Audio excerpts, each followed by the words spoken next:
नमस्कार, स्वागत है आपका एमपी तक पर। मैं हूं रवीशपाल सिंह। एमपी तक की इस खास पेशकश एमपी फाइल्स में आज हम बात करने वाले हैं मध्य प्रदेश के मुख्यमंत्री डॉक्टर मोहन यादव के बारे में। मोहन यादव मध्य प्रदेश के मुख्यमंत्री हैं और देश के संभवतः सबसे ज्यादा शिक्षित मुख्यमंत्रियों में उनकी गिनती होती है। सबसे ज्यादा डिग्रियां उनके पास हैं, लेकिन इस शिक्षा के जरिए वो किस तरीके से बरसों पुराने मिथकों को लगातार तोड़ रहे हैं, आज हम उसी पर चर्चा करने वाले हैं। मध्य प्रदेश के मुख्यमंत्री डॉक्टर मोहन यादव उज्जैन से आते हैं। उज्जैन के लिए कहा जाता था कि वहां कोई राजा रात में नहीं रुकता। यही वजह है कि मुख्यमंत्री हो या उच्च पदों पर बैठे हुए राजनेता, प्रधानमंत्री हो, राष्ट्रपति हो, राज्यपाल हो, अलग अलग राज्यों के मुख्यमंत्री हो, कोई भी उज्जैन में रात नहीं रुकता था। लेकिन इस मिथक को मुख्यमंत्री बनते ही मोहन यादव ने तोड़ा। वो रात को ही उज्जैन पहुंच गए, पूरी रात उज्जैन में रुके। इस पे हम चर्चा करेंगे, लेकिन हम आज ये बात क्यों कर रहे हैं कि मोहन यादव लगातार मिथकों को तोड़ रहे हैं। मध्य प्रदेश में मोहन यादव ने दरअसल वो कर दिया है जो पिछले 41 सालों में कोई नहीं कर पाया। मुख्यमंत्री रहते हुए मोहन यादव शनिवार को यूनियन कार्बाइड फैक्ट्री में पहुंच गए। वही यूनियन कार्बाइड फैक्ट्री जो इस दुनिया की सबसे बड़ी औद्योगिक त्रासदी की वजह है। लेकिन साल 1984 में जब इस फैक्ट्री ने हजारों लोगों को मौत की नींद सुलाया था और लाखों को प्रभावित किया था, तब से लेकर अब तक यूनियन कार्बाइड परिसर में कोई मुख्यमंत्री नहीं पहुंचा। लेकिन शनिवार को अचानक से मुख्यमंत्री doctor Mohan Yadav union carbide factory पहुंचते हैं।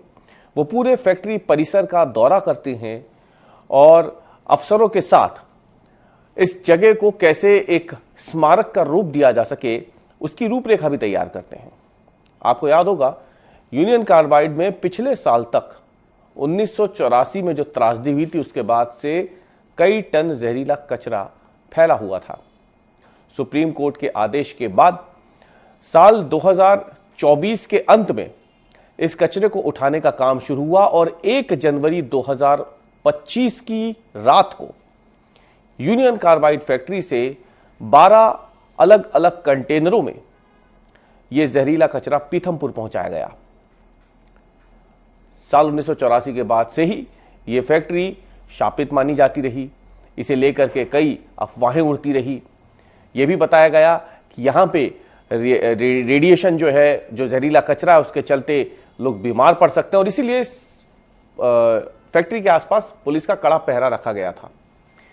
लेकिन इस फैक्ट्री के भीतर जाकर के मुख्यमंत्री ने एक तो 41 साल पुराना मिथक तोड़ दिया। कहा जाता था ये शापित है, इसलिए जो यहां आएगा उसको उसका खामियाजा भुगतना पड़ेगा। इस मिथक को उन्होंने तोड़ दिया। हादसे के बाद से अब तक कोई मुख्यमंत्री नहीं गया था। पहले मुख्यमंत्री डॉक्टर मोहन यादव बने जो यूनियन कार्बाइड फैक्ट्री के परिसर में गए। उन्होंने उस पूरी फैक्ट्री परिसर का दौरा किया। आगे की रूपरेखा बताई, वो तो एक है ही।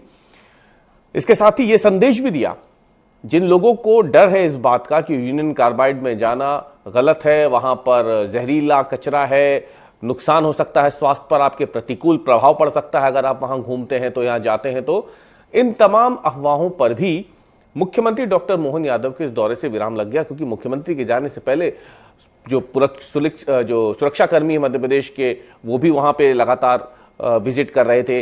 मुख्यमंत्री के साथ उनके कई वरिष्ठ अफसरों ने यूनियन कार्बाइड फैक्ट्री का दौरा किया और एक 41 साल पुराने मिथक को पूरी तरीके से तोड़ के रख दिया। लेकिन यह पहली बार नहीं है जब मुख्यमंत्री ने कोई मिथक तोड़ा हो। आपको याद होगा, मध्य प्रदेश का एक छोटा सा शहर है अशोकनगर।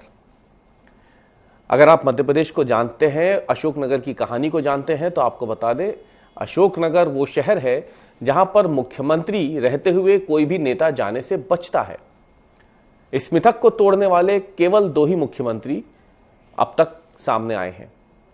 पहला, उत्तर प्रदेश के मुख्यमंत्री योगी आदित्यनाथ, जो कि एक चुनावी दौरे में अशोकनगर आ रहे थे। इस दौरान उन्हें बताया गया कि अशोकनगर के लिए यह कहा जाता है कि मुख्यमंत्री रहते वहां कोई नहीं आता। लेकिन योगी आदित्यनाथ ने उस मिथक को तोड़ा था और अभी पिछले साल होली पर मध्य प्रदेश के मुख्यमंत्री डॉक्टर मोहन यादव अशोकनगर पहुंचे। वहां पे एक कार्यक्रम में उन्होंने शिरकत की। वहां पे उस वक्त एक हादसा हुआ था, जब वो मंच से नीचे उतर रहे थे तो सीढ़ी का एक बेस टूट गया, तब वहां पे लड़खड़ाए थे।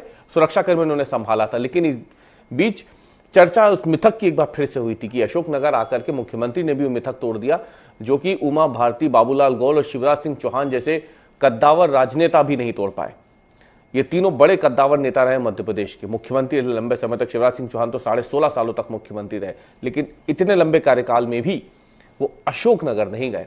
वो अशोकनगर की सीमा तक जाकर के चले जाते थे दूसरी जगहों पे, लेकिन अशोकनगर के भीतर जाने की हिम्मत किसी मुख्यमंत्री की नहीं हुई पिछले कुछ सालों में। यह मिथक आखिर बना कैसे? इस मिथक के पीछे दरअसल एक लंबी कहानी है, जिसके बाद ही यह मिथक बनना शुरू हुआ था।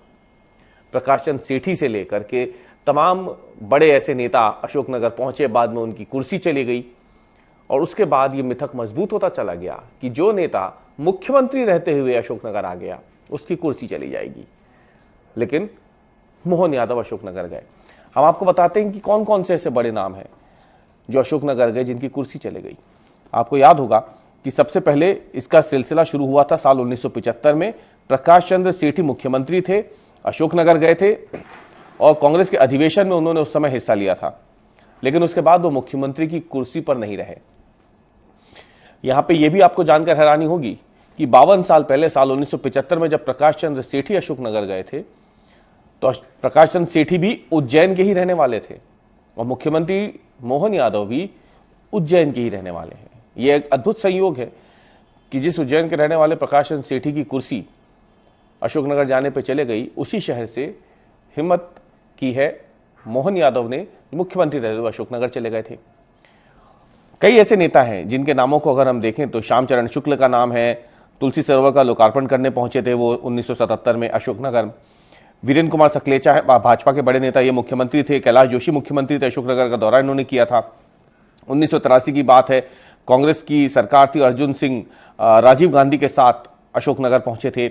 1986 में मोतीलाल वोरा भी एक पुल का निर्माण भूमि पूजन करने अशोकनगर पहुंचे थे।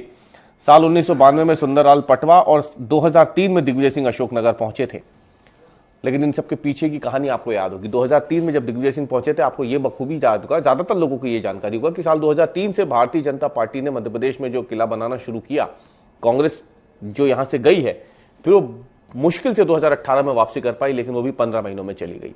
यही वो साल 2003 था जब मध्य प्रदेश में विधानसभा चुनाव हुए थे और 10 साल के कार्यकाल के बाद दिग्विजय सिंह जब चुनाव में उतरे थे तो उस समय कांग्रेस का सूपड़ा साफ हुआ था। उमा भारती मुख्यमंत्री बनी थी और तब से लेकर के मध्य प्रदेश में उमा भारती मुख्यमंत्री रही, बाबूलाल गौर मुख्यमंत्री रहे भाजपा के, शिवराज सिंह चौहान मुख्यमंत्री बने, लेकिन ये तीनों ही नेता अशोकनगर नहीं गए। इनके मन में डर बैठा हुआ था दिग्विजय सिंह की सरकार जाने के बाद, कांग्रेस की सरकार जाने के बाद, कि जो भी अशोकनगर जाता है वो मुख्यमंत्री की कुर्सी पर दोबारा नहीं बैठ पाता या उसकी कुर्सी चली जाती है। यह अशोकनगर को लेकर मिथक बना हुआ था।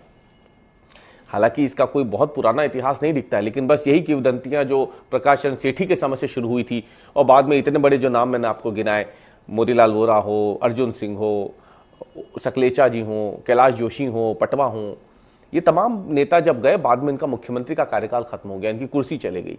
इससे ये मिथक बनता चला गया, लेकिन इस मिथक को भी 2025 में मुख्यमंत्री डॉक्टर मोहन यादव ने तोड़ दिया।